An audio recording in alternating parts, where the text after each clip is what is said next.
अस्सलाम वालेकुम, welcome to my YouTube channel. आज का टॉपिक है हमारा न्यूक्लियर फिज़िक्स का न्यूक्लियन फोर्स, या फिर हम इसको कह सकते हैं न्यूक्लियर फिज़िक्स। न्यूक्लियर फिज़िक्स की हमने आज जो पढ़नी है, आज जो टॉपिक है हमारा वो प्रॉपर्टीज़ है। इसकी प्रॉपर्टीज़ को हमने डिटेल में डिस्कस करना है, ठीक है। अब ये क्वेश्चन दो तरह से आ सकता है, वो लॉन्ग में भी पूछ सकता है और शॉर्ट में भी। अगर लॉन्ग में तो जस्ट जो इनकी हेडिंग्स के नेम दिए हुए ना मैंने, आपने से वो लिख देने। लेकिन अगर लॉन्ग आता है तो नीचे जो मैंने डिस्क्रिप्शन दी हुई है मैं सारे आपको पढ़ाऊँगी, आपने सारी डिटेल में लिखनी है। उससे पहले हम ओवरव्यू ले लेते हैं कि न्यूक्लियर फोर्स बेसिकली होती क्या है, इसकी प्रॉपर्टीज़ क्या होती हैं। तो मैंने यहाँ पे ये लिखी हुई है। न्यूक्लियर फोर्स के बारे में अगर हम देखें तो हमने अभी तक जो पढ़ा था वो कूलम्ब फोर्स के बारे में पढ़ा था। कूलम्ब फोर्स हमें पता है कि चार्ज डिपेंडेंट होती है, जिसमें चार्जेस की बात, जब दो चार्जेस की बात करते हैं हम, तो हम कूलम्ब फोर्स के बारे में पढ़ते हैं, ठीक है। और कूलम्ब फोर्स जो हमने पढ़ी थी, हमने कहा था कि ये हमारे पास लॉन्गर डिस्टेंस पे जो होती है वो स्ट्रॉन्ग हो जाती है, ठीक है, और शॉर्टर पे इतनी स्ट्रॉन्ग नहीं होती। तो न्यूक्लियर जो होता है इसका ऑपोजिट होता है, ये शॉर्टर डिस्टेंस पे स्ट्रॉन्ग होती है और लार्जर डिस्टेंस पे ये डिक्रीज़ होती जाती है और निग्लेजिबल हो जाती है, ठीक है, बिल्कुल ज़ीरो हो जाती है जब आप डिस्टेंस जो है वो ज़्यादा बढ़ा दोगे। लेकिन शॉर्टर डिस्टेंस पे क्या होगी, ये बहुत ज़्यादा स्ट्रॉन्गर होती है। उसके अलावा ये चार्ज पार्टिकल्स पे डिपेंड नहीं करती। जैसे आपके पास कूलम्ब फोर्स है वो आपके पास चार्ज पे डिपेंड करती है, तो न्यूक्लियर उसका ऑपोजिट होगा, वो आपके पास चार्ज पे डिपेंड नहीं करती, ठीक है। ये आपके पास इंडिपेंडेंट होती है चार्ज के। आपके पास बेशक चार्ज प्रोटॉन है, न्यूट्रॉन है, या फिर आपके पास इलेक्ट्रॉन है, न्यूक्लियर फोर्स सब पे बराबर ही एक्ट करती है। फिर हम कहते हैं कि स्पिन डिपेंडेंट होती है। जब हम न्यूक्लियर की अभी प्रॉपर्टीज़ को डिटेल में डिस्कस करेंगे तो हम देखेंगे कि स्पिन का फैक्टर इसमें इन्वॉल्व करना ज़रूरी है। तो ये बहुत ज़्यादा इंपॉर्टेंट इसका पॉइंट है कि ये क्या होती है, स्पिन डिपेंडेंट होती है।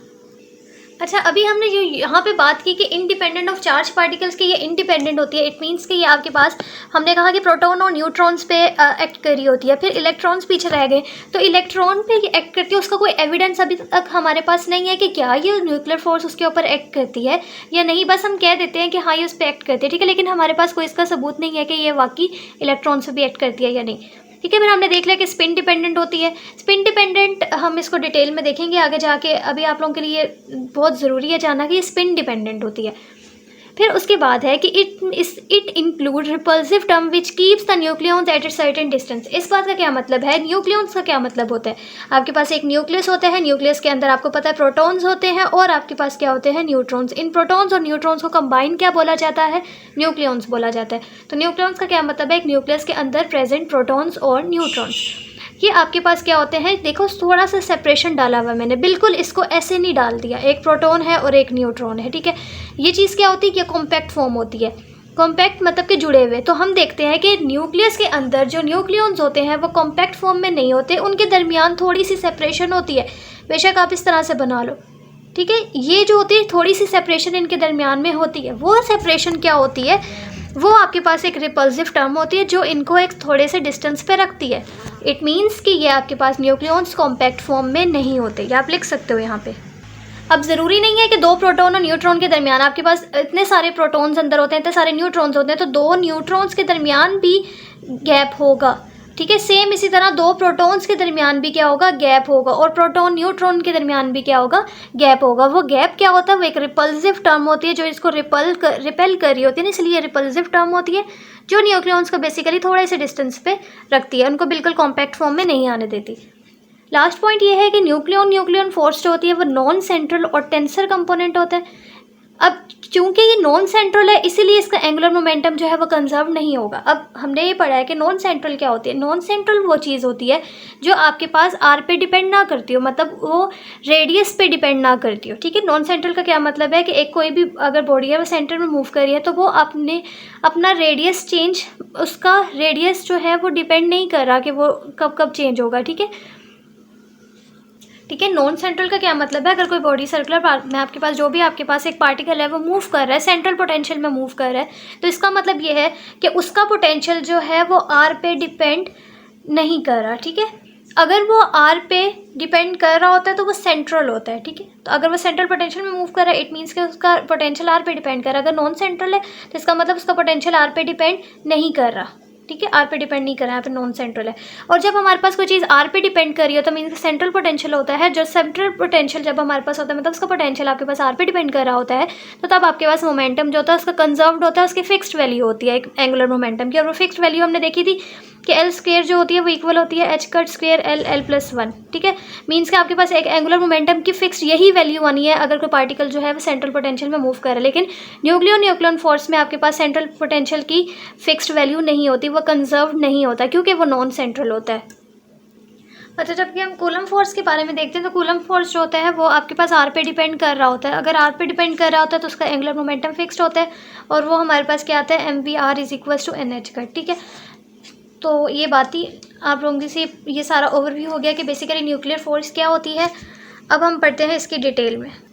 अगर हमें कूलम फोर्स को एनालाइज करना होता है तो हमारे पास क्या क्या इंपॉर्टेंट होता है, चार्जेस इंपॉर्टेंट होते हैं और डिस्टेंस इंपॉर्टेंट होती है। तो analyse Coulomb force Q1 and Q2 and distance R square is important, क्योंकि हमारे पास कूलम फोर्स का फॉर्मूला क्या होता है, F इज इक्वल टू के Q1 K2 over are square, ठीक है। इसीलिए हमारे पास कूलम फोर्स को एनालाइज करने के लिए चार्जेस इंपॉर्टेंट होते हैं बेसिकली। तो सेम न्यूक्लियर फोर्स को एनालाइज करने के लिए क्या क्या इंपॉर्टेंट होगा, अब हमने न्यूक्लियर फोर्स के बारे में पढ़ना है। फर्स्ट इसकी हेडिंग आती है कि interaction between two nucleons consist to lowest order of attractive central potential. इस बात का मतलब है कि आपके पास न्यूक्लियर फोर्स के पास एक पोटेंशियल होगा। वो पोटेंशियल क्या होगा, अब जब भी हमारे पास कोई फोर्स आती है तो फोर्स की वजह से पोटेंशियल तो कोई आएगा, फोर्स होगी तो पोटेंशियल होगा, ठीक है। अब यही बात देखिए कि अगर फोर्स है तो हमारे पास पोटेंशियल होगा। अब हमें चूज़ करना है कि हमारी इस पूरी न्यूक्लियर फोर्स के लिए कौन सा पोटेंशियल जो है वो फिट आ रहा है। तो we have to choose what type of potential it is. हम कह रहे हैं फोर्स है तो पोटेंशियल है, लेकिन वो हमें चूज़ करना है कि वो कौन सा पोटेंशियल है, ठीक है। क्वांटम मैकेनिक्स वाले ये कहते हैं कि अभी हमने जब पढ़ा भी था क्वांटम मैकेनिक्स में, तो हमने कहा था कि क्वांटम मैकेनिकली अगर हम देखते हैं तो न्यूक्लियन की स्कैटरिंग जो होती है, दो न्यूक्लियॉन्स के दरमियान स्कैटरिंग जो होती है वो एनालोगस होती है स्क्वायर वेल पोटेंशियल के। जब हमने क्लासिकल पढ़ा था, इससे पिछले ही लेक्चर्स हैं, आप लोग जाके देख सकते हो। जब हमने क्लासिकल देखा था तो हमने कहा था कि nucleon scattering is analogous to optical diffraction, ठीक है। लेकिन हम इसका क्वांटम मैकेनिकल देख रहे हैं तो हम कहेंगे कि क्वांटम मैकेनिक्स वाले कहते हैं कि स्क्वायर वेल पोटेंशियल जो है वो एनालोगस है न्यूक्लियन के। तो इसीलिए हमें फिर पोटेंशियल भी स्क्वायर वाला लेना पड़ेगा, जो स्क्वायर वेल पोटेंशियल पे फिट आ रहा था वही वाला हमें इस केस में लेना पड़ेगा। तो यहाँ पे वही बात है कि आपके पास अगर कोई फोर्स है तो कोई पोटेंशियल होगा। We have to choose what type of potential. Square well potential जो है वो fairly fits with the observe data in case of nucleons, ठीक है। According to quantum mechanical square well potential जो है वो आपके पास फिक्स्ड आता है, इस पर फिट आता है। तो आपने ले लिया कि आपके पास ये वी सी ऑफ आर, ठीक है। साथ हमने आर इसलिए लिखा है क्योंकि ये आर जो है वो इंटर न्यूक्लियन डिस्टेंस है, दो न्यूक्लियॉन्स के दरमियान। जब आपके पास फोर्स किसके दरमियान होगी, दो न्यूक्लियॉन्स के दरमियान। तो दो न्यूक्लियॉन्स के दरमियान का जो डिस्टेंस है वो आपके पास पोटेंशियल पे डिपेंड कर रहा होगा, ठीक है। तो अभी तक हमने ये देख लिया कि हमारे पास न्यूक्लियन फोर्स में जो पोटेंशियल आता है वो वी सी ऑफ आर है। तो हमने जो पोटेंशियल लेना है वो ये वाला लेना है, ठीक है। पहले पॉइंट से हमें ये पता लग गया। नेक्स्ट हम सेकेंड पॉइंट पढ़ते हैं कि आपके पास nucleon force is strongly spin dependent, ठीक है। अब हमने जो स्पिन डिपेंडेंट है बहुत इंपॉर्टेंट है और ये बहुत थोड़ा सा लॉन्ग भी है। इसमें हम इसको पूरी डिटेल से पढ़ेंगे कि स्पिन डिपेंडेंट कैसे होता है।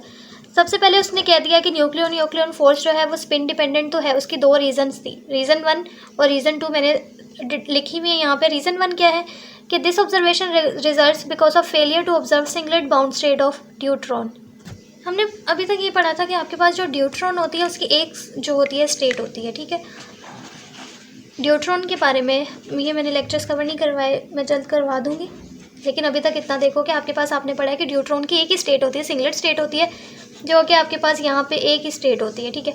उसके बाद ना उसकी कोई हाई, क्योंकि उसकी कोई एक्साइटेड स्टेट नहीं होती, क्योंकि एक्साइटेड स्टेट इसलिए नहीं होती क्योंकि एनर्जी चेंज नहीं कर रहे होते हम इसमें, इसलिए उसके कोई फर्दर स्टेट्स नहीं होते। हमने वो पढ़ा कि हमारे पास यहाँ पे इसकी एक ही स्टेट होती है, फर्दर स्टेट्स नहीं होती। मीन्स के एस स्टेट आती है सिर्फ, ठीक है, एस स्टेट आती है जिस पे L0 होता है ना। उसके बाद आप, लेकिन जब हम देखते हैं कि अगर हम स्पिन को इंक्लूड करते हैं ना तो तब आपके पास एक स्टेट भी आती है जिसको आप बोलते हो डी स्टेट, ठीक है, जिसकी इतनी कंट्रीब्यूशन नहीं होती। तकरीबन 96% जो होती है वो एस स्टेट की कंट्रीब्यूशन होती है और 4% जो होती है वो आपके पास डी स्टेट की कंट्रीब्यूशन आ जाती है, ठीक है। तो बहुत कम कंट्रीब्यूशन है, मैग्नेटिक फील्ड की वजह से आती है। लेकिन आपने ये देखा कि अगर स्पिन को आप इंक्लूड करते हो तो आती है, डी स्टेट आपके पास आती है। और ये आपके पास ये पूरा कंसेप्ट जो आया था ना, पहले तो हमें पता था कि सिर्फ एस स्टेट होती है, तो ये चीज़ हमें पता लगी थी कि एक डी स्टेट भी होती है, वो हमें पैरिटी के कंसेप्ट से पता लगी थी। पैरिटी के कंसेप्ट ने क्या बताया था कि अगर आप स्पिन को इंक्लूड करोगे तो आपके पास एक डी स्टेट भी ड्यूट्रॉन की आएगी, और पैरिटी का कंसेप्ट जो होता है वो स्पिन के साथ लिंक होता है। ठीक है, इतनी बात समझ आई। आप लोग इसको अपनी वर्डिंग में लिख भी सकते हो कि हमने देखा कि आपके पास एक स्टेट होती थी एस स्टेट थी, लेकिन जब हमने स्पिन को इंक्लूड किया तो पैरिटी के कंसेप्ट ने ये बताया कि आपके पास एक डी स्टेट भी आती है, बेशक उसकी कंट्रीब्यूशन बहुत कम है, लेकिन डी स्टेट आती है अगर आप स्पिन को इंक्लूड करो। ये आपको कौन बात बता रहा है? पैरिटी का कंसेप्ट ऑफ पैरिटी आपको बता रहा है कि डी स्टेट भी एग्जिस्ट करती है ड्यूट्रॉन की, और वो पैरिटी का कंसेप्ट जो होता है वो आपके पास किसके साथ लिंक करता है? स्पिन के साथ। तो आपके पास स्पिन डिपेंडेंट आ गई। तो रीज़न 1 जो है, this observation results because of failure to observe singlet bound state of deuteron. क्योंकि जब हम इसको स्पिन को इंक्लूड नहीं कर रहे थे तो हमें सिर्फ एक ही स्टेट दिख रही थी, हम स्पिन को इंक्लूड कर रहे थे तो हमें एक और स्टेट दिख रही थी, इसीलिए स्पिन का इंक्लूड होना बहुत ज़रूरी था, तो इसीलिए इसको बोलते हैं कि स्पिन डिपेंडेंट है। देन उसके बाद हमारे पास रीज़न 2 क्या है? रीज़न 2 ये है कि difference between singlet and triplet cross section. इससे पिछला जो हमने लेक्चर किया था जिसमें हमने कहा था न्यूक्लियन स्कैटरिंग अकॉर्डिंग टू या with respect to quantum mechanics, जिसमें हमने देखा था कि हम अगर न्यूक्लियन स्कैटरिंग करें तो वो एनालोगस होती है स्क्वायर वेल पोटेंशियल की, और वहाँ पे हमने देखा था कि हमने एक सिंगलेट स्टेट आई थी स्पिन को इंक्लूड करने से, और एक आपके पास ट्रिपलेट स्टेट आई थी, और इनके रिजल्ट्स जो थे वो कॉन्ट्राडिक्ट कर रहे थे, मतलब वो आपके पास एक्सपेरिमेंटल वैल्यू जो थी वो इक्वल नहीं आ रही थी, लेकिन जैसे ही आपने स्पिन को इंक्लूड किया तो आपके पास इनकी कॉन्ट्राडिक्शन रिमूव हो गई थी। ठीक है, सिंगलेट स्टेट और ट्रिपलेट के जो क्रॉस सेक्शंस थे, इनकी जो स्टेट्स थी, इनके रिजल्ट्स में एक्सपेरिमेंटल रिजल्ट में और मैथमेटिकल रिजल्ट में कॉन्ट्राडिक्ट आ रहा था। ठीक है, वो सिर्फ स्पिन को इंक्लूड ना करने की वजह से आ रहा था, जैसे ही स्पिन को इंक्लूड किया तो इनमें जो कॉन्ट्राडिक्शन आ रही थी वो रिमूव हो गई। ये दो रीजंस हैं, दो रीजंस को दोबारा रिवाइज करवा देती हूँ। रीज़न 1 ये है कि आपके पास एस स्टेट जो थी वो हमने देखा था, जब हम एस स्पिन को इंक्लूड नहीं कर रहे थे तो हमारे पास सिर्फ एस स्टेट आ रही थी ड्यूट्रॉन की, जैसे ही हमने स्पिन को इंक्लूड किया तो हमारे पास एक डी स्टेट भी आ गई। ये सारा हमें कंसेप्ट ऑफ पैरिटी से पता लगा, और कंसेप्ट ऑफ पैरिटी ही आपके पास स्पिन से लिंक कर रही होती है। देन उसके बाद थी कि रीज़न 2 ये है कि आपके पास सिंगलेट और ट्रिपलेट स्टेट्स के रिजल्ट्स में कॉन्ट्राडिक्शन आ रहा था, और वो कॉन्ट्राडिक्शन तब रिमूव हुआ था जब हमने स्पिन को इंक्लूड कर दिया था। अगर आपने इससे पिछला लेक्चर देखा तो आप लोगों को ये सेकंड वाला पॉइंट अच्छे से क्लियर हुआ होगा। अभी हमने देखा कि हमारे पास एक पोटेंशियल होगा VC ऑफ R। ठीक है, ये पोटेंशियल होगा, लेकिन ये पोटेंशियल तब है जब आपके इसमें स्पिन इंक्लूड नहीं है। अभी हमने कहा कि आपके पास न्यूक्लियन फोर्स जो है वो स्पिन डिपेंडेंट है, तो अगर वो स्पिन डिपेंडेंट है तो आपके पास आपका जो पोटेंशियल होना चाहिए वो भी ऐसा होना चाहिए कि उसमें स्पिन की टर्म इंक्लूड हो। तो आपने अपने पोटेंशियल को आगे जो जितना भी करना है वो मॉडिफाई करना है, आपने इस पोटेंशियल की मॉडिफिकेशन करनी है ऐसे कि जिसमें स्पिन टर्म इंक्लूड हो, क्योंकि अगर हमारे पास फोर्स हमारी स्पिन डिपेंडेंट है तो फोर्स की वजह से ही पोटेंशियल आया था, तो पोटेंशियल भी आपके पास स्पिन डिपेंडेंट होना चाहिए, तो उसको हमें मॉडिफिकेशन करनी है उसकी। तो हम उसके लिए क्या कर लेते हैं, we take 2 nucleons, one with spin S1 and other with spin S2। ठीक है, हमने 2 न्यूक्लियॉन्स ले लिए। अच्छा, अब इन दोनों जो हमने लिए ना स्पिन, इनके सारे कम्बिनेशन जो हैं वो नहीं आएंगे, इसमें इंक्लूड नहीं हो सकते। ठीक है, इसलिए मैंने यहाँ पे लिखा हुआ है कि all combination S1 and S2 are not permitted. इसकी वैल्यू, इसकी बात का मतलब आपको आगे जाके समझ आएगा जब आप आगे पढ़ लोगे। न्यूक्लियर फोर्स जो है must follow some symmetries which restrict the possible forms potential could have. और सिमेट्री कौन से फॉलो करनी चाहिए उनकी, वो पैरिटी और टाइम रिवर्सल है। ठीक है, ये 2 सिमेट्रीज फॉलो उनको करनी चाहिए। पैरिटी का आपको ये पता है कि पैरिटी बेसिकली रिफ्लेक्शन होती है, जो भी आपके पास जैसे आपके पास R कोऑर्डिनेट है तो आप उसको किससे रिप्लेस कर दोगे, -R से। ठीक है, कोऑर्डिनेट का रिवर्सल है। टाइम रिवर्सल क्या होगा कि आपके पास टाइम का रिवर्स, टाइम T है तो उसको नेगेटिव T से रिप्लेस कर दो। अब जब आप देखते हो कि आपके पास पैरिटी का जब आप ऑपरेशन लगाते हो, पैरिटी अगर आप देखते हो तो आप पैरिटी ऑपरेट करवाओगे तो आप देखोगे कि एंगुलर मोमेंटम अनचेंज रहेगा। कैसे? बेसिकली वैसे तो चेंज नहीं होना चाहिए था ना इसको, वैसे हम देखते हैं तो ये L = R क्रॉस P, आपने R को रिप्लेस करते इससे, M को आप ऐसे रहने देते और फिर नेगेटिव साइन दोबारा आ जाता, तो आपके पास ये नहीं होनी चाहिए थी, इस पर वैलिड नहीं होना चाहिए था। लेकिन हम यहाँ पे देखते हैं कि इस पर जो होता है पैरिटी का ऑपरेशन वो अनचेंज रह जाता है। वो कैसे रह जाता है कि आपके पास R क्रॉस P है, आगे से P अगेन आपके पास MV होता है, और V आपने अभी कहा कि आपके पास पोटेंशियल है और पोटेंशियल आपके पास R पे डिपेंडेंट है। ठीक है, तो इस पोटेंशियल की वजह से आपके पास एंगुलर मोमेंटम जो होता है वो कंजर्व्ड, ये इसकी अनचेंज हो जाता है अंडर पैरिटी ऑपरेशन। लेकिन अगर ये सिंपल वाला v होता, r पे डिपेंड ना होता, तो तब हम क्या करते, हम यहाँ पे सिंपल r की जगह -r लिखते और ये चीज़ mv एज इट इज़ आ जाती, तो माइनस अगेन साइन आ जाता और ये वैल्यू आ जाती। ठीक है, तो आपके पास इस पर पैरिटी का ऑपरेशन ना लग पाता। ठीक है, वैल्यू चेंज हो जाती। लेकिन अब आपने देखा कि आपके पास ये जो v है ये क्या है, r डिपेंडेंट है। अब चूँकि ये v जो आपके पास r डिपेंडेंट है, तो आपने यहाँ पे लिखा इसकी वैल्यू r और ये आ गई m। ठीक है, अब इसकी वैल्यू डाल दो, रिप्लेस कर दो, माइनस माइनस से माइनस माइनस अगेन प्लस हो जाएगा और आपके पास वैल्यू जो है वो अनचेंज आ जाएगी। तो पैरिटी का ऑपरेशन लगाने से एंगुलर मोमेंटम जो है वो अनचेंज हो गया। लेकिन जब आप इस पर टाइम रिवर्सल लगाते हो तो तब आप देखते हो कि आपके पास लीनियर और एंगुलर मोमेंटम है वो रिवर्स्ड हो जाएगा। ठीक है, वो आपके पास अनचेंज नहीं रहेगा। हमें वो चीज़ चाहिए जो दोनों को करती हो, पैरिटी को भी करती हो और टाइम रिवर्सल को भी करती है। तो उसके लिए हम यहाँ पे क्या ले लेंगे, हम कहेंगे कि टर्म्स S1 और S2 की कम्बिनेशंस अगर हम बनाएं, कम्बिनेशंस क्या हो सकती हैं, आपके पास सेंट्रल पोटेंशियल है, सेंट्रल पोटेंशियल आप VC ऑफ R लिखते हो। ठीक है, ये लिखते हो ना सेंट्रल, ये चीज़ आपके पास थी, इसका पोटेंशियल जो हमने फर्स्ट पॉइंट में डिस्कस किया था, ये लिंक कर रहा है स्पिन 1 के साथ, वो स्पिन 1 हो गया और स्पिन 2 के लिए भी ले लिया। अब हमने इनका क्या करना है, लीनियर कम्बिनेशन। लीनियर कम्बिनेशन क्या होता है, ए और बी कोई भी कांस्टेंट होंगे और इनका आपने लीनियर कम्बिनेशन ले लिया। ठीक है, यहाँ पे मैंने लिखा है ए और बी कोई भी कांस्टेंट है, S1 + S2 आपके पास क्या है, कम्बिनेशन ऑफ स्पिन है। अब यहाँ पे ये terms S1 and S2 and linear combination in the potential would violate time reversal. कैसे, अब इस चीज़ को यहाँ और से समझना, जब हम टाइम को -t के साथ रिप्लेस करते हैं तो आपके पास जो स्पिन है वो आपके पास माइनस स्पिन हो जाएगी। ठीक है, सिंपल। सेम इसी तरह आप स्पिन 2 को भी आप कह दोगे, वो भी क्या हो जाएगी, -S2 हो जाएगी। ठीक है, तो ये आपके पास क्या करती है, वायलेट करती है टाइम रिवर्सल वाले को। ठीक है, टाइम रिवर्सल को वायलेट करिए। लेकिन अगर आप क्या कर दो, आप इसका प्रोडक्ट ले लो, S1.S2 ले लो और या फिर आप इस चीज़ का क्या ले लो, स्क्वायर ले लो, तो वो आपके पास, क्योंकि जब आपने प्रोडक्ट लिया ना तो इन दोनों का माइनस माइनस क्या हो जाएगा, प्लस। या स्क्वायर लिया, उस बात का क्या मतलब है कि माइनस नेगेटिव पावर है ना, उसकी आप स्क्वायर लोगे तो वो पॉजिटिव देगी। ठीक है, तो ये दो चीज़ें ऐसी हैं कि आप के टाइम रिवर्सल को ये वायलेट नहीं कर रही। ठीक है, तो आपने सिंगल टर्म को तो लिखना ही नहीं क्योंकि वो वायलेट कर देगा। तो जब भी आपने इनको पोटेंशियल में स्पिन को इंक्लूड कराना है ना, तो आपने स्पिन को जब भी इंक्लूड करवाना है तो आपने या उसको प्रोडक्ट फॉर्म में इंक्लूड करवाना है या आपने उसका स्क्वायर लेके इंक्लूड करवाना है। ठीक है, ये स्क्वायर वाले फॉर्म हो गए और ये प्रोडक्ट वाले हो गए, क्योंकि ये आपके पास इनवेरिएंट होते हैं with respect to time reversal. ठीक है, and therefore present in potential, इसीलिए हमने इसको क्या करना है, ये आपके पास ये जो चीज़ें हैं ना, प्रोडक्ट लो या स्क्वायर लो, ये वाली ऐसी चीज़ है जो आपके पास टाइम रिवर्सल में भी अनचेंज है और पैरिटी में भी अनचेंज है, इसीलिए हमने इसको पोटेंशियल में डालना है। यहाँ से चीज़ मैं दोबारा रिवाइज़ करवा देती हूँ ताकि सारे डाउट्स क्लियर हो जाए। हमने कहा कि हम आपके पास न्यूक्लियर फोर्स जो भी हैं उसको एक सिमेट्री फॉलो करनी चाहिए। सिमेट्री मतलब उसको पैरिटी और टाइम रिवर्सल में अनचेंज होना चाहिए। बेशक आप पैरिटी लगा दो, टाइम रिवर्सल लगा दो, उसको अनचेंज रहना चाहिए। पैरिटी का मतलब ये है कि आपने उसके कोऑर्डिनेट्स को जो है उसको रिवर्स कर देना। टाइम रिवर्सल का मतलब आपने उसके टाइम को रिवर्स कर देना। जब आपने पैरिटी का ऑपरेशन लगाया एंगुलर मोमेंटम पे, तो हम एंगुलर मोमेंटम को डायरेक्ट इंक्लूड एंगुलर मोमेंटम पे लगाया तो आपके पास P आगे से mv होता है और v आपके पास r डिपेंडेंट होता है, इसीलिए वो अनचेंज आ रहा था। ठीक है, फिर जब हमने टाइम रिवर्सल लगाया तो हमने देखा कि ये चीज़ रिवर्स हो जाती थी। फिर उसके बाद हमने स्पिन को, क्योंकि हमने क्या करना है, हमारा काम बेसिकली क्या है कि पोटेंशियल के अंदर स्पिन को इंक्लूड करना, तो हम स्पिन की देखो यहाँ पे मैंने लिखी थी ना, all combination of S1 and S2 are not permitted.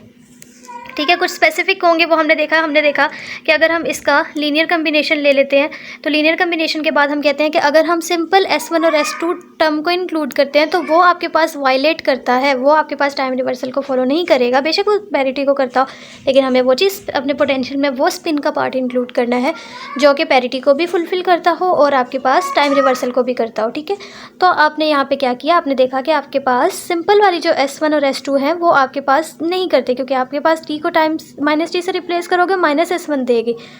तो आपने इसको जो है वो and can not B part of nuclear potential.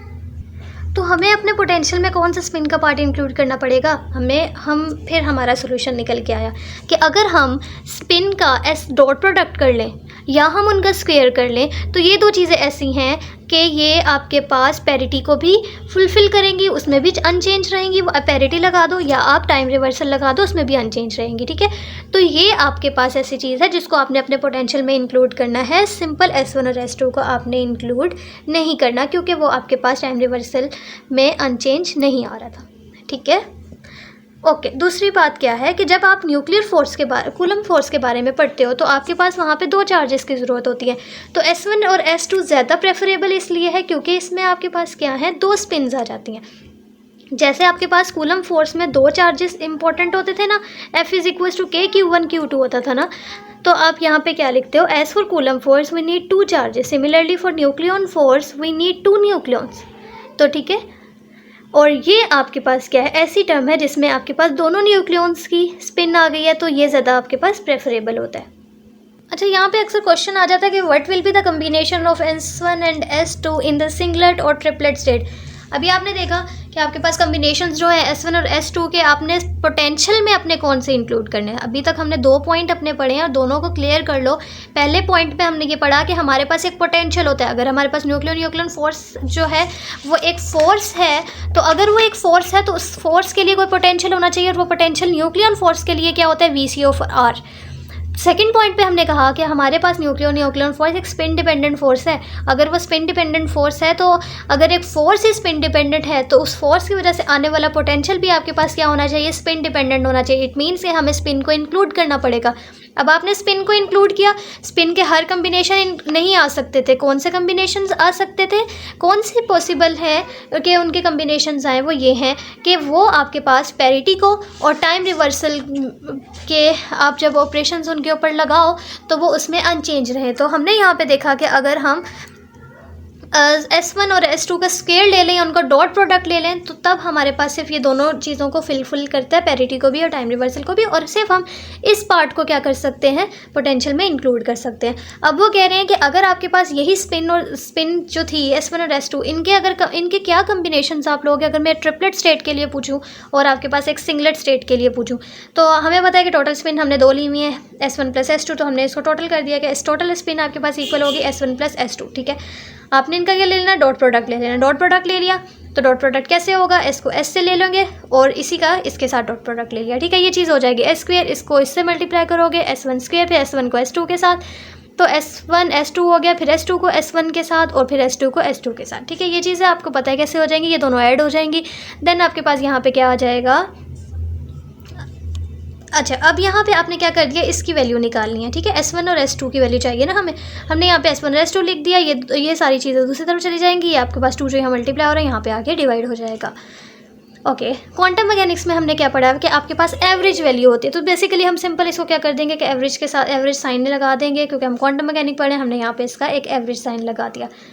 Okay, उसके बाद हमने पढ़ा है कि जैसे हमारे पास L² जो होता है वो इक्वल होता है L+1/h² के। कैसे वैल्यू आई, L is equals to √L, L+1/h होती है, स्क्वेयर लोगे तो ये कट जाएगा और आपके पास ये वैल्यू आ जाएगी, ठीक है। ये अंडर रूट में होती है, h आपके पास बेसिकली बाहर होता है। तो इसी तरह आपके पास स्पिन की भी वैल्यू आ जाती है, सेम ही बात होती है। आपने यहाँ पे स्पिन की वैल्यू को इंक्लूड कर दिया, ठीक है। अब सिंगलेट स्टेट आपके पास क्या होती है, सिंगलेट स्टेट के लिए आप कहते हो कि आपके पास सिंगलेट स्टेट मतलब कि S0। आपको कैसे पता लगता है कि कैसे सिंगलेट स्टेट है, ये आप मल्टीप्लिसिटी से पता लगता है कि 2s+1 होती है। इसमें आप डाल दो S की वैल्यू 0 डाल दो तो आपके पास क्या आएगी, 1 आ जाएगी, ठीक है। तो आपके पास ये क्या आ गई, सिंगलेट स्टेट आ गई, ठीक है। ये मल्टीप्लिसिटी का फॉर्मूला होता है, पिछले लेक्चर में हम डिस्कस कर चुके हैं। यहाँ पे आपने क्या कर दिया, S की वैल्यू 0 रखते हो, स्पिन आपके पास या आपके पास 1/2 होगी, 1/2 होगी। यहाँ पे आपने इसकी वैल्यूज़ को पुट कर दिया। अब आपके पास क्या आया, स्पिन की कम्बिनेशंस जो आई हैं सिंगलेट स्टेट के लिए वो ये आई है, ठीक है। अब ट्रिपलेट स्टेट के लिए क्या होगा, वही आप फॉर्मूला यूज़ करो, 2s+1। मुझे इसको ट्रिपलेट बनाना है तो मुझे स्पिन की वैल्यू अगर मैं 1 डालती हूँ तो ये क्या बन जाएगा, 3, ठीक है। ट्रिपलेट स्टेट के लिए S की वैल्यू क्या होनी चाहिए, 1। अच्छा, स्पिन की वैल्यू वही 1/2 और यहाँ पे भी 1/2, तो आपके पास यहाँ पे वैल्यू क्या आई, 1/4h², ठीक है। अब देख लो, अब आपके पास क्या आ गया, अब आपके पास बेसिकली जो आपने पोटेंशियल को मॉडिफाई करना था ना, कि आपके पास पोटेंशियल कैसा होना चाहिए, ऐसा पोटेंशियल होना चाहिए जिसमें आपके पास स्पिन इंक्लूड हो, तो वो अब हमारे पास मॉडिफाई होके आ गया है, जिसमें हमारे पास एक सिंगलेट स्टेट है, VF1/R लिखा है, और एक हमारे पास क्या है, ट्रिपलेट स्टेट के लिए। और मैंने आपसे कहा था कि हमने क्या लेने होते हैं स्पिन के। देखो मैंने डॉट प्रोडक्ट ही लिए है और मैंने ये कहा था कि ये ज़्यादा प्रेफरेबल क्यों है, क्योंकि जैसे हमारे पास कूलम्ब फोर्स के लिए 2 चार्जेस इंपॉर्टेंट होते हैं, इसलिए यहाँ पे भी 2 न्यूक्लियॉन्स का के लिए इसका होना ज़्यादा प्रेफरेबल होता है। ठीक है, तो ये 2 डॉट प्रोडक्ट अगर हम लेते हैं तो ऐसी चीज़ है जिसमें दोनों की स्पिन इंक्लूड हो रही होती है। ठीक है, तो यहाँ पे हमने इसको बेसिकली क्या कर दिया है, इसको पूरा पोटेंशियल के फॉर्म में लिख दिया। ये आपके पास करेक्शन टर्म ऑफ पोटेंशियल है, ये बहुत इंपॉर्टेंट था, ये अलग से भी एक क्वेश्चन वो पूछ सकता है। ठीक है, आई होप कि आप लोगों को इस सेकंड पॉइंट जो है वो अच्छे से समझ आ गया। और नेक्स्ट हम जाते हैं थर्ड पॉइंट की तरफ। आगे इतने लंबे नहीं है। थर्ड पॉइंट क्या है कि internucleon potential inside a non central term is known as tensor potential. इस बात का मतलब यह है कि आपके पास यहाँ पे जो अब टेंसर फॉर्म में बेसिकली आपका पोटेंशियल होगा। टेंसर फॉर्म में क्या होता है कि वेक्टर फॉर्म में बेसिकली होगा। इसका एविडेंस हमें कैसे मिला था कि टेंसर फोर्स का ये आपके पास क्वाड्रुपोल मूवमेंट, जब हमने देखा था quadrupole movement of ground state of deuterium, तो वहाँ पे हमें इसका एविडेंस मिला था। हमने देखा था कि अगर एस स्टेट है, एस स्टेट मीन्स के L0 है, तो वेव फंक्शन जो है वो स्फेरिकली सिमेट्री है और इसका इलेक्ट्रो क्वाड्रुपोल जो होगा वो वेनिशेज हो जाएगा। ठीक है, अब इलेक्ट्रो क्वाड्रुपोल मैंने आपको डिटेल में टॉपिक करवाया है। इलेक्ट्रो क्वाड्रुपोल हम देख रहे थे कि जहाँ पे भी एस स्टेट होगी, एस का मतलब कि वो आपके पास स्फेरिकल शेप में होगा। जब भी स्फेरिकल शेप आएगी तो आपके पास क्वाड्रुपोल मूवमेंट मीन्स क्यू की वैल्यू क्या हो जाएगी, 0 हो जाएगी। क्यू स्फेरिकल के अलावा कोई भी शेप है आपके पास क्वाड्रुपोल मूवमेंट जो है वो 0 नहीं होता, उसकी कोई ना कोई वैल्यू आती है। तो इसलिए सिर्फ एस स्टेट पे आगे एस मतलब कि L0 वहाँ वो आपके पास स्फेरिकल शेप का होता है, क्वाड्रुपोल मूवमेंट 0 हो रहा था। बाकी आप wave function mix quadrupole mix state के साथ जब आप देखते हो, ठीक है, द मीन्स के वो एस स्टेट ना हो, कोई और स्टेट ले लो, क्योंकि वो स्फेरिकल नहीं होती, तो वहाँ पे आपके पास क्वाड्रुपोल मूवमेंट 0 नहीं होता, उसकी कोई ना कोई वैल्यू आती है। और वो क्यों आई थी, which results from non central potential की वजह से। ठीक है, तो ये एक एविडेंस था इसका, यहीं से हमें पता लगी वो क्यों वैल्यू आ रही थी, क्योंकि वहाँ पे आपके पास नॉन सेंट्रल पोटेंशियल आ रहा था। टेंसर फोर्स जो होती है द फॉर्म, वो आपने इस फॉर्म में लिखनी होती है। हमने कहा कि आपके पोटेंशियल आर पे डिपेंड तो करता है, लेकिन वो आर वेक्टर पे डिपेंड करना चाहिए इंस्टेड ऑफ सिंपल वाला आर। ठीक है, क्योंकि अगर आप सिंपल वीसी ऑफ आर लिखते हो तो इसका मतलब कि ये आर जो इसमें इंक्लूड है वो स्केलर है, और जब आप इसमें ये वाला वेक्टर इंक्लूड कर देते हो तो ये टेंसर में आ जाता है। ठीक है, we take vector part not scalar. ठीक है, और वेक्टर एक ऐसा जिसकी मैग्नीट्यूड भी होती है और जिसकी डायरेक्शन भी होती है। तो ये बेसिकली एक इंपॉर्टेंट चीज़ थी, उसका एविडेंस कैसे आया वो भी यहाँ पे हमने देख लिया। ये क्वाड्रुपोल मूवमेंट वाला अगर आपने लेक्चर लिया ना क्वाड्रुपोल वाला, तो आपको ये तो पॉइंट बहुत अच्छे से क्लियर हो गया होगा। नहीं लिया तो बहुत इंपॉर्टेंट टॉपिक है, वो आप लोग जाके समझ लेना। अच्छा, ये वाला जो है ना ये बहुत ईजी सा है, लास्ट पॉइंट। और इसमें क्या है कि आपके पास न्यूक्लियन फोर्स होते हैं 4 सिमेट्रिक होती है। इसका क्या मतलब है, जब आपके पास 2 प्रोटॉन इंटरेक्ट करते हैं या आपके पास 2 न्यूट्रॉन्स इंटरेक्ट करते हैं, तो उनके दरमियान जो इंटरेक्शन होती है वो सिमिलर होती है।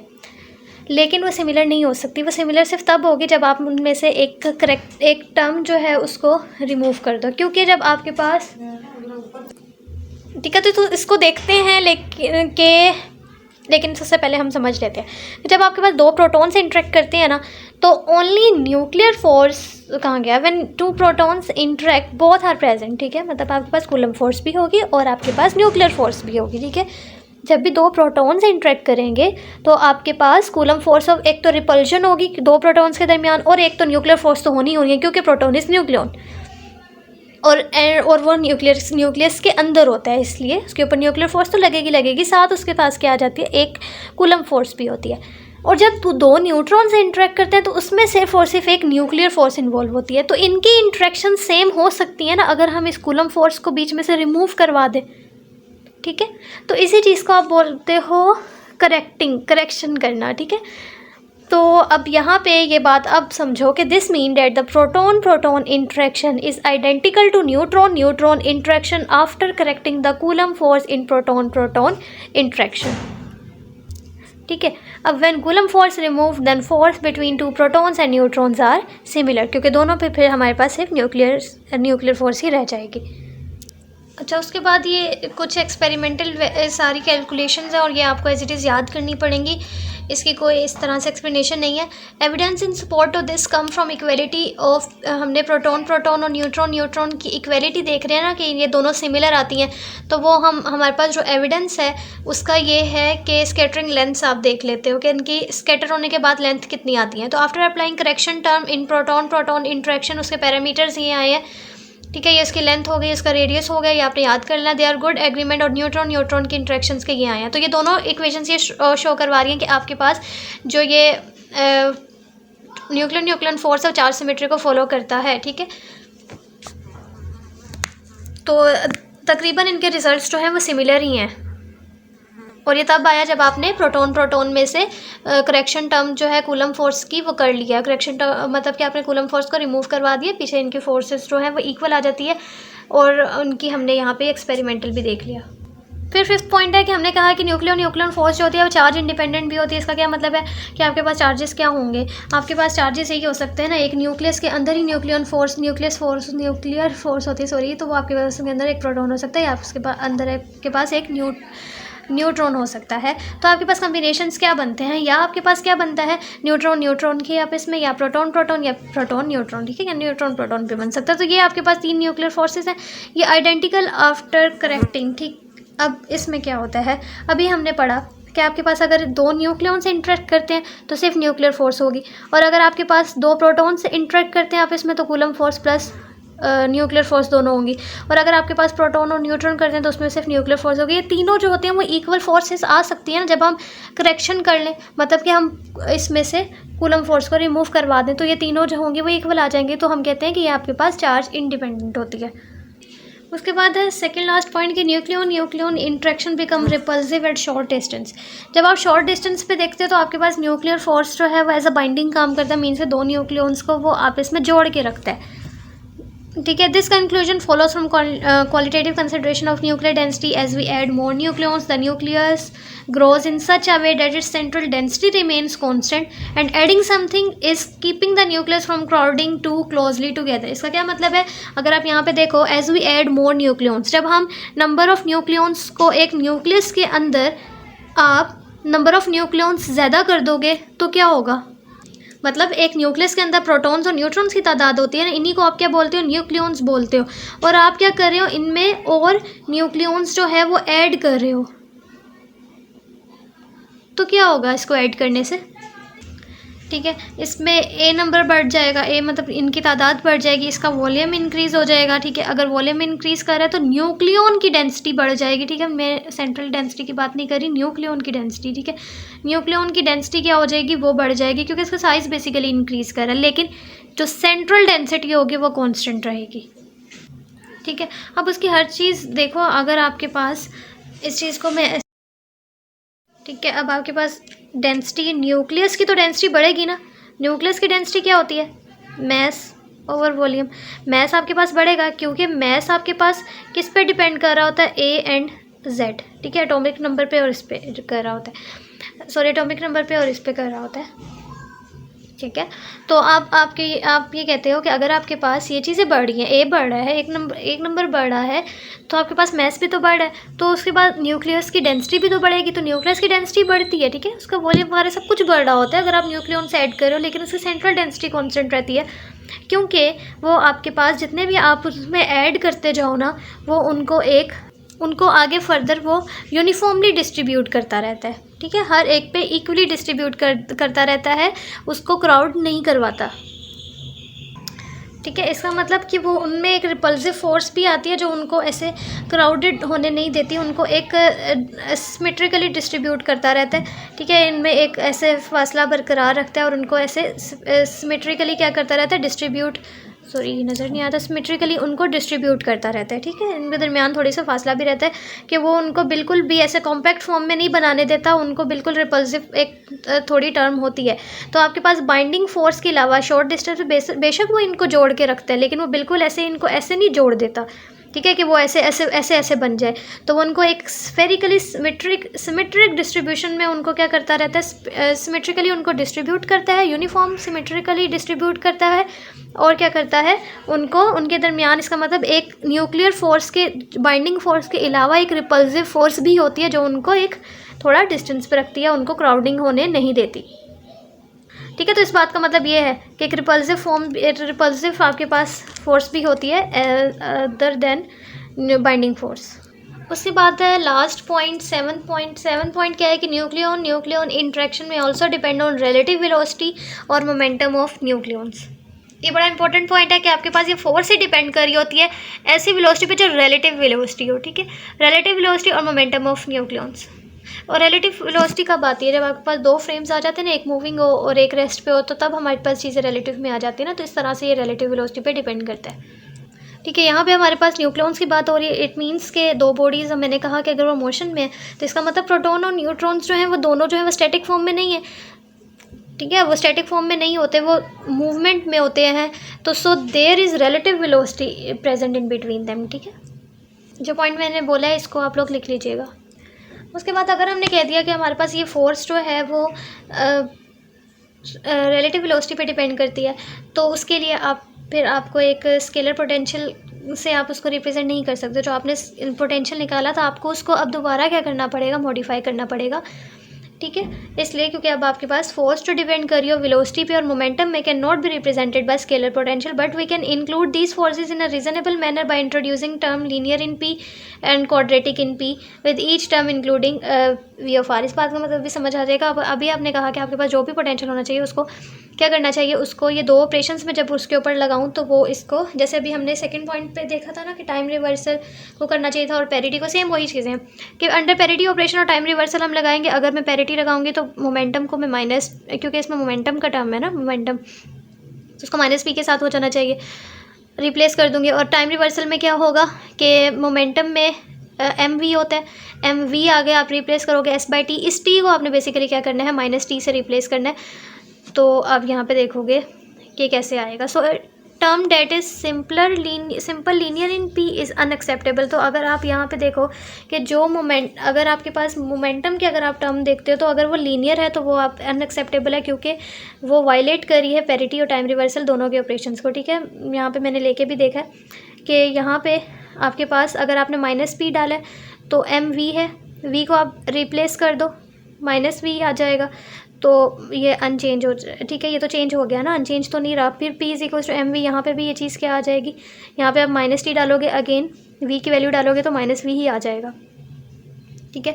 तो ये आपके पास ये वाली लीनियर वाली जो है वो अनएक्सेप्टेबल है। फिर उसके बाद आपने टर्म्स जो है of the form R dot P लेके देखते हैं और आर क्रॉस पी लेके देखते हैं, ये इन्वेरिएंट आ जाती है विद रिस्पेक्ट टू पैरिटी, लेकिन स्टिल ये वायलेट कर रही है टाइम रिवर्सल को, ठीक है। क्योंकि इसमें क्या होगा, आप आर को रिप्लेस कर दोगे माइनस आर के साथ और पी को माइनस पी के साथ, तो माइनस माइनस प्लस हो जाएगा, तो आपके पास ये तो अनचेंज हो गया। लेकिन अगर आप टाइम रिवर्सल देखो तो वो तो आपके पास आर पे डिपेंड नहीं कर रहा ना, तो time reversal R is not time dependent, so ये वायलेट करता है इसको। अब हमें कोई ऐसी चीज़ देखनी है जो कि दोनों को फुलफ़िल कर रही हो, सो ठीक है, ये तो एक्सेप्टेबल है क्योंकि क्वाड्रेटिक आ गई।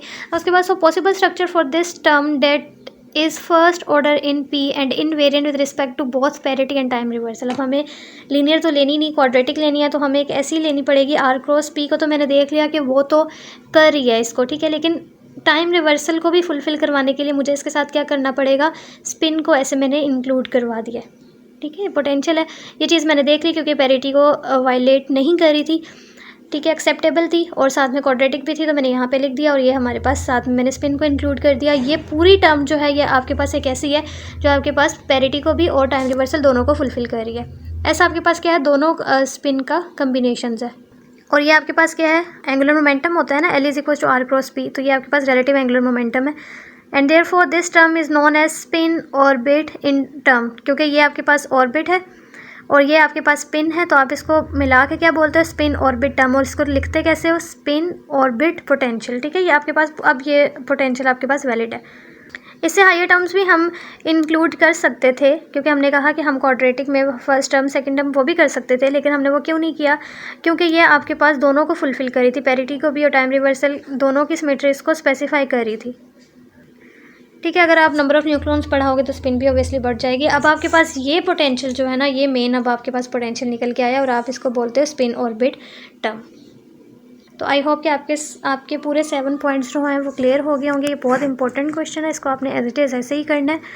तो अगर शॉर्ट में है तो आप लोग सिंपल इसके हेडिंग्स के नेम दे के आ जाना, और जो मैंने आप लोगों को शुरू में करवाए थे वो भी आप लोग कुछ ऐड कर सकते हो, अगर तो आता है 2-3 नंबर का। लेकिन अगर 10 मार्क्स का आता है तो आपने ये पूरा डिटेल में करके आना है। I hope you understand this lecture. Thank you so much for watching. अल्लाह हाफिज़।